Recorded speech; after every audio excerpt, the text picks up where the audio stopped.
Subscribe to our YouTube channel and don't forget to press the bell icon to get all the latest updates. नमस्कार, मेरा नाम है ऋषिकेश और आप देख रहे हैं द मोजो स्टोरी।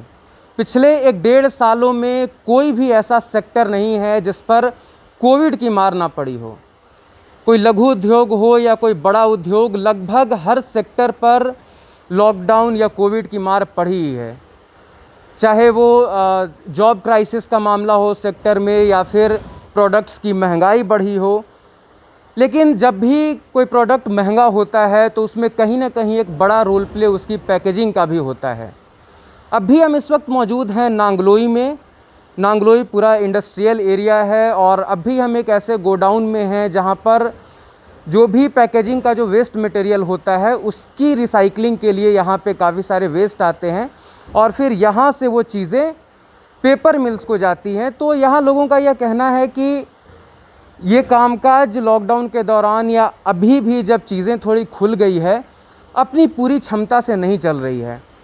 तो एक तो महंगाई में भी यह रोल प्ले कर रहा है क्योंकि जब उस तरह से चीज़ें एक्सपोर्ट नहीं हो रही है, उस तरह से प्रोडक्शन नहीं हो रहा है, और दूसरा यहाँ के रोज़गार पर भी। तो आइए हम यहाँ पर जानेंगे लोगों से कि किस तरह से इस पूरा जो प्रोसेस है रिसाइकलिंग का, इस पे क्या असर पड़ा है इस पूरे समय के दौरान और कैसे पैकेजिंग एक बड़ा रोल प्ले करता है किसी भी चीज़ की महंगाई में। मेरा नाम राजीव कुमार है। हमारा एक छोटा सा व्यापार है। ये जो हम कहते हैं मार्केट से क्या कहते हैं गत्ता ले करके यहाँ अपने मशीन में कंप्रेस करके और आगे रिसाइकलिंग मिलों में भेजते हैं, जहाँ पे इसका फ्रेश क्या कहते हैं कोरुगेटेड कहते हैं रोल बन करके दोबारा पैकेजिंग यूनिट में जाता है और फिर वहाँ पैकेजिंग यूनिट से बन करके फिर नए नए तरीके के डब्बे जैसे साग सब्जी फल दूध के डब्बे हो गए, उनमें बन करके फिर क्या कहते हैं इस्तेमाल होता है, मार्केट में जाता है। तो यहाँ तक आपके पास ये चीज़ें कैसे पहुँचती है? मतलब आपके पास मतलब जो वेस्ट कौन लेकर आता है? ये जो जितना भी वेस्ट होता है कुछ तो हम लोकल कबाड़ियों से ख़रीदते हैं जो रोड पे किनारे बैठे रहते हैं, और कुछ जो पैकेजिंग यूनिट है जहाँ पे डब्बे बनते हैं उनकी जो कतरन वेस्ट होती है उसको उठा करके हम खुद लेकर के आते हैं अपने। हमने लेबर वगैरह रख करके गाड़ी वगैरह अरेंज करके और उसको उठा करके लेके आते हैं। अच्छा, ये बताएं कि मतलब क्या लॉकडाउन का असर इस पर भी पड़ा है? हाँ बिल्कुल पड़ा है। लॉकडाउन के बाद भाई काम ये लगा लो 10 से 15% के बीच में रह गया है, क्योंकि लेबर चली गई। उसके बाद फिर भाई 2-2 महीने क्या कहते हैं लेबर नहीं आई। फिर उसके बाद क्या कहते हैं काम रीस्टार्ट होने में टाइम लग गया। मार्केटें बंद रही, अभी भी बंद है। तो अपने आप क्या कहते हैं डिमांड एंड सप्लाई का पूरा क्या कहते हैं काम है, पूरा फ़र्क पड़ा है। मतलब आप बताएंगे कि उस समय कितने लोग सबसे पहले आपके यहाँ काम करते थे और अब कितने लोगों को आप अभी रखे हुए हैं? कितने उस समय लॉकडाउन से पहले हमारे पास 20 से 25 लोगों का स्टाफ था, जिसमें कुछ क्या कहते हैं वर्किंग में थे, कुछ बाहर काम करते थे। लेकिन अब ज़्यादा 8 से 10 आदमी कर रहे हैं काम क्या कहते हैं। मतलब कि फुल कैपेसिटी में नहीं है? नहीं, फुल कैपेसिटी में नहीं है। फुल कैपेसिटी में तो जब काम आएगा जब भी तो हम आगे रखेंगे। अब हमारे पास काम ही नहीं है, 10 लोगों के लिए भी काम कम है तो 20 आदमी कहाँ से रखेंगे। पहले ये था कि हम लोग 25 लोगों को कम से कम रोज़गार देते थे, 25 लोगों को कम से कम देते थे। बट आज की डेट में सर ये आंकड़ा ज़्यादा 15 तक है। 10 से 12 लोगों को हम रोज़गार दे रहे हैं अभी, 10 से 12 लोगों को। पहले ये था, ये आंकड़ा डबल था। पहले यदि 25 लोगों को रोज़गार दे रहे थे तो आज की डेट में ज़्यादा 12 से 10 लोगों को हम रोज़गार दे पा रहे हैं। और इसका कारण ये कहीं ना कहीं लॉकडाउन और कोविड है। कोविड के चक्कर में सर देख रहे हो आपके इंडिया में और दिल्ली में खासकर, ये तो हमारा काम तो दिल्ली में है। दिल्ली में अक्सर आप देख रहे हो कि हर 2 महीने 3 महीने 6 महीने के बाद लॉकडाउन लग जा रहा है और फिर अभी बीच में क्राइसिस हो जाती है, बीच में मार्केट्स बंद हो जाती हैं। अभी लेटेस्ट में भी गवर्नमेंट ने अनाउंसमेंट्स किया कि जितनी भी बड़ी मार्केट्स है ओवर क्राउडेड की वजह से बंद रहेंगी, करोल बाग जैसी। तो सर बेसिकली ज़्यादा ऑल काइंड्स ऑफ जो ज़्यादा क्वांटिटी में जो वेस्ट होता है ना सर, ये बड़े मार्केट से ही निकलता है। वही सारे सर वेस्ट ना कलेक्ट करके छोटे कबाड़ी लोग हमें बेचते हैं और हम उनसे कलेक्ट करके हम पेपर मिल्स को देते हैं। तो सर ये चीज़ें हैं। अच्छा, ये चीज़ भी हो रहा है कि एक तो वेस्ट आप तक नहीं पहुंच रहा है और उसके बाद जहां से आप वेस्ट अगर लेने जाएं कहीं किसी प्रोडक्ट जब कहीं बिकता है या कहीं दुकान तो वो भी बंद है, तो वहाँ से भी चीज़ें नहीं आ रही है। हाँ बिल्कुल सर, बिल्कुल। जैसे सर देखिए, अब मान के चलिए जैसे हमारे नियर बाई मार्केट नांगलोई पड़ती है। अभी नांगलोई मार्केट्स में सर ओवर क्राउडेड की वजह से मेन मार्केट ही अभी बंद कर दी गई है। मेन मार्केट ही अभी बंद कर दी गई है। तो सर वहाँ पे मोस्टली किराना स्टोर्स में गत्ते का वेस्ट निकलता है। तो सर किराना स्टोर्स में यदि एक मार्केट्स में यदि 100 शॉप्स है और एक शॉप्स यदि 50 kg off waste daily basis पे निकाल रहा, तो सर 5000 पर kg का डिफरेंसेस आ गया। तो सर सोचिए 5000 kg वेस्ट कलेक्ट करने में यदि 10 लोग लग रहे हैं, तो सर 10 लोगों का रोज़गार वहीं चला गया मार्केट बंद होने की वजह से। काम तो यहाँ बिल्कुल ख़त्म था। पहले की अपेक्षा मैं 3 साल से यहाँ काम कर रहा हूँ। पहले बहुत काम होता था, मतलब महीने का अच्छा काम हो जाता, लेकिन अभी मान लिया जाए 6-7 लड़के हैं, पहले 25-26 लड़के 30 लड़के हो जाते थे, ऐसे करके होते थे। काम तो अभी बहुत मंदा है। तो अब चीज़ें थोड़ी रफ्तार पकड़ी, जो लोग काम करते थे वो सब जो लेबर्स थे अब कहाँ काम कर रहे हैं, क्या चीज़ें हो रही हैं? वो सब बेचारे अभी गांव में ही है। अभी अब जैसे काम अदर कर, जैसे यहाँ काम कर रखे थे, वो अदर करने का जगह उसका अभी पता ही नहीं चल रहा है, कहाँ जाऊँ नहीं जाऊँ। सगर काम का तो यही हाल है, सगर काम भी नहीं है। मिल रहा है काम, अब वही है। अब हमारे पास ही काम नहीं है तो लड़कों को कहाँ से काम मिलेगा। जहाँ 10 लड़के का काम था वहाँ 5 लड़कों को मिल रहा है काम। थोड़ी दिक्कतें चल रही है, मगर एडजस्ट करा जा रहा है।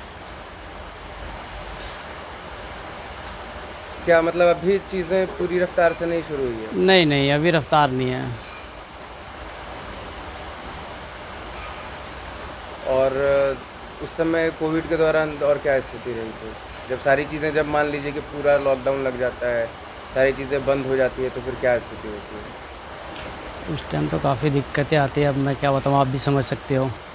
लेबरों को रोज़गार नहीं मिलता, डेली उनकी तनख्वाह, वो तो दिहाड़ी मजदूर होते हैं, उनको डेली तनख्वाह चाहिए, उनको रहने खाने की दिक्कत हो जाती है। तो अभी तो आसपास के लोग, जैसे मान लीजिए बिहार से, यूपी के गांव से जब यहाँ लोग आते हैं तो उनको क्या प्रॉपर काम मिल रहा है? एक बता रहे थे कि सारे आके भी लोग लौट जा रहे हैं काम न मिलने की वजह से। हाँ ऐसा है, क्योंकि हमारे पास अब ज़्यादा काम है नहीं। जहाँ 10 लड़के काम करते हैं वहाँ 5 लड़कों का काम है, तो हम 5 ही रखेंगे ना, 10 कहाँ से रखेंगे? यदि एक्स्ट्रा लड़के रखेंगे तो लॉस होगा हमें भी। उनकी सैलरी, खाना पीना सब देखना पड़ता है ना। थोड़ा सा ये मुझे बताएंगे कि कैसे, मतलब प्राइस हर चीज़ का चेंज हुआ है, कैसे पहले आप लोग खरीदते थे? बिल्कुल, हाँ बिल्कुल सर। पहले ये था कि पहले जैसे हम लोग मोस्टली गत्ता जैसे 8 रुपये 10 रुपये kg खरीद लेते थे, तो उसी हिसाब से सर हम पेपर मिल्स को जो भी हमारा एक एनुअल मार्जिन होता था 50 पैसा 60 पैसे का, वो हम रख करके सर आगे बेच दिया करते थे। बट आज की रेट में सर वही 1 किलो ख़रीदने के लिए हमें डबल पैसे लगाने पड़ते हैं, डबल पैसे लगाने पड़ते हैं। पहले हम लोग यदि 10 रुपये में जो चीज़ खरीदते थे, आज की रेट में वो 20 रुपये खरीदते हैं, वो भी कच्चा माल। और सोचिए यदि सर कच्चा माल इतना महंगा हो गया है, तो सर जो बाय प्रोडक्ट, जिसका जो पक्का माल जब सर तैयार, कोई प्रोडक्ट तैयार हो रहा था, सर ऑटोमेटिक उसके प्राइसेस बढ़ गए हैं मार्केट में। और यदि वो प्राइसेस बढ़ गए तो सर एडिशनल में जब आगे वो प्रोडक्ट जाएगा बिकने के लिए, जिससे सर मैन्युफैक्चरिंग यूनिट्स में जो दिल्ली में हो गया, चाहे हरियाणा में हो गया, जितनी भी जो बॉक्स मैन्युफैक्चरिंग यूनिट्स जो चल रही हैं इंडस्ट्रियल एरियाज़ में, यानी पैकेजिंग बॉक्सेस जो बनाती कंपनियां हैं, तो सर जाहिर सी बात है उनकी भी पैकेजिंग महंगी हो जाएंगी, तो फिर ऑटोमेटिक सर प्राइस भी हाइक हो जाएगा। और प्राइस हाइक होने की वजह से जितनी भी सर पैकेजिंग आइटम्स के प्रोडक्ट होंगे वो सारे महंगे हो जाएंगे ऑटोमेटिकली। तो अभी यही दिख रहा है कि जैसे पैकेजिंग में, अब समझिए कि एक तरीके से पैकेजिंग अगर पहले अगर किसी चीज़ का 10 रुपये में होता था, तो आज की डेट में सर 20 रुपये है। हाँ बिल्कुल सर। पहले अब एग्जांपल मैं बता दूं सर, जैसे डोमिनोज़ है, डोमिनोज़ पे सर जैसे दिल्ली के नॉर्मल लोग भी जाते हैं, पहले वो डोमिनोज़, पहले आप अभी भी जाके पता कर सकते हैं, पहले डोमिनोज़ 10 रुपये चार्ज करता था कैरी बैग का अलग से, मिनिमम 5 से 10 रुपये के बीच में करता था। आज की रेट में डोमिनोज़ कम से कम 20 to 25 रुपीज़ चार्ज कर रहा होगा एक कैरी बैग का। तो सर पैकेजिंग महंगी होने की वजह से उसने अपने प्राइस हाइक किए हैं। पहले जो ये हम वेस्ट खरीदते थे ये 10 से 12 रुपए किलो आता था, यानी काफ़ी कम आता था। फिर उसके बाद धीरे जब लॉकडाउन लगा उसके बाद ये जो वेस्ट है ये हमारे पास 20 से 25 रुपए के बीच में आ गया, यानी कि ऑलमोस्ट डबल हो गया। तो भाई जो डब्बा मान लो पैकेजिंग वाला पहले 10-12 रुपए का तैयार करता होगा एक डब्बा, वो सीधे 30-40 रुपए का कहता हो गया होगा। तो भाई अब जब चीज़ें पीछे से महंगी मिलेंगी तो जो अपना वो मटेरियल इसमें पैक करके बेचते होंगे वो अपने आप ही महंगा बेचते होंगे।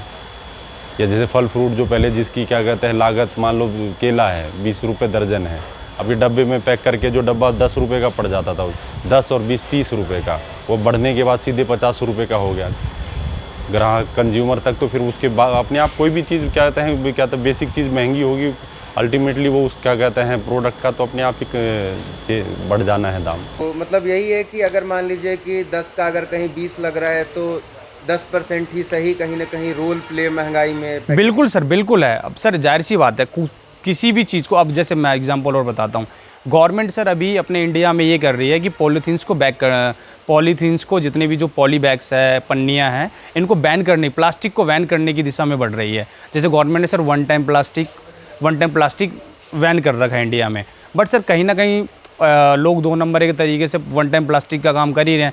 लेकिन सर अल्टरनेटिव में वन टाइम प्लास्टिक का तोड़ कहीं ना कहीं पैकेजिंग गत्ता ही है। यदि सर गत्ता ही महंगा हो जाएगा तो आगे जा कर के सर और भी प्रोडक्ट्स ऑटोमेटिकली महंगे हो जाएंगे। तो इस तरह से जब हमने यहाँ पर काम कर रहे लोगों से बातचीत की, यहाँ के मैनेजर से, यहाँ के मालिक से, या फिर जो यहाँ काम कर रहे मज़दूर हैं उनसे, तो उनका यह कहना है कि कोविड से पहले यहाँ पर जितनी क्षमता से काम होती थी, जब कोविड का नामो निशान नहीं था, तब यहाँ जितनी क्षमता से काम होती थी, अब भी उसका 25-30% क्षमता से भी काम नहीं हो पा रहा है। इससे रोज़गार को तो एक नुकसान हुआ ही, क्योंकि जितने लोग पहले यहाँ काम करते थे मौजूदा समय में उतने लोग काम नहीं कर रहे हैं, और ट्रांसपोर्टेशन की वजह से वेस्ट उस तरह से अभी नहीं आ रहे हैं, दुकानें बंद हैं तो वेस्ट उतना पैदा नहीं हो रहा है। तो रिसाइकलिंग पे एक बड़ा असर पड़ा है। रिसाइकलिंग का जो पूरा प्रोसेस है, जो नए प्रोडक्ट्स रिसाइकल होके जिस तरह से जो बन रहे थे, उसके प्रोडक्शन पे काफ़ी असर पड़ा है। तो ये जब प्रोडक्शन पे असर पड़ा है, जब चीज़ें कम हुई है, तो ज़ाहिर तौर पे कीमतें भी बढ़ेंगी, और अगर पैकेजिंग को लेकर अगर कीमतें बढ़ती है तो ज़ाहिर तौर पर प्रोडक्ट्स भी महंगे होंगे। तो कहीं ना कहीं रोज़गार और महंगाई दोनों को यह प्रभावित कर रही है।